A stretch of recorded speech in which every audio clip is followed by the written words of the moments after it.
श्री गणेशाय नमः। जय श्री कृष्ण। श्रीमद् भागवत गीता के चौथे अध्याय का महात्म्य। श्री भगवान कहते हैं कि प्रिय, अब मैं चौथे अध्याय का महात्म्य बतलाता हूँ, सुनो।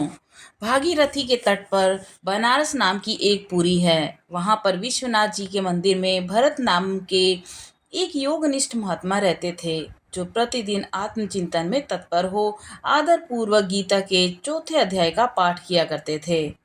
उनके अभ्यास से उनका अंतःकरण निर्मल हो गया था। वे शांत, उष्ण आदि द्वंद्वों से कभी व्यथित नहीं होते थे। एक समय की बात है, वे तपोवन नगर की सीमा में स्थित देवताओं का दर्शन करने की इच्छा से भ्रमण करते हुए नगर से बाहर निकल गए। वहां पर बेर के दो वृक्ष थे। उन्हीं की जड़ में वे विश्राम करने लगे। एक वृक्ष की जड़ में उन्होंने अपना मस्तक रखा था, तो दूसरे वृक्ष के मूल में उनका एक पैर टिका हुआ था। थोड़ी देर बाद जब वे तपस्वी चले गए, तब बेर के वे दोनों वृक्ष 5 ही 6 दिनों के भीतर सूख गए और उनमें पत्ते और डालियां भी नहीं रह गई। उसके पश्चात वे दोनों वृक्ष कई ब्राह्मणों के पवित्र घर में 2 कन्याओं के रूप में उत्पन्न हुए। वे दोनों कन्याएं जब बढ़कर 7 वर्ष की हो गई, तब एक दिन उन्होंने दूर देशों में घूमकर आते हुए भरत मुनि को देखा।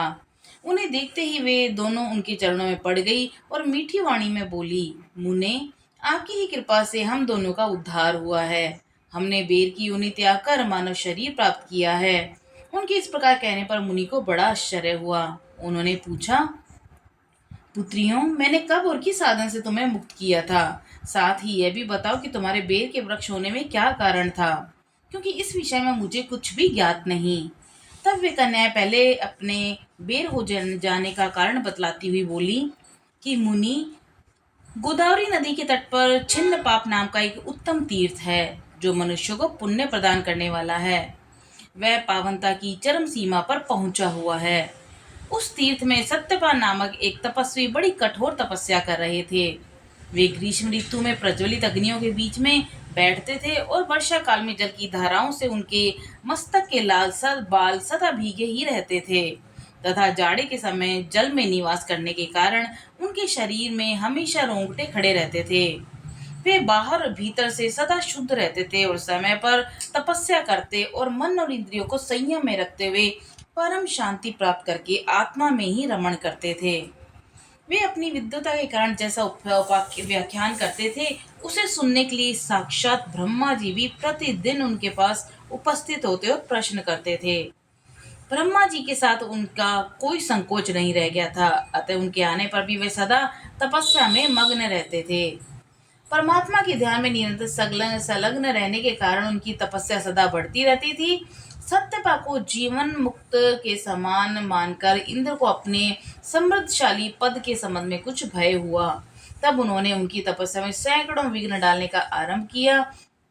अप्सराओं के समुदाय से हम दोनों को बुलाकर इंद्र ने इनको इस प्रकार आदेश दिया कि तुम दोनों उस तपस्वी की तपस्या में विघ्न डालो, जो मुझे इंद्र पद से हटाकर स्वयं स्वर्ग का राज्य भोगना चाहता है।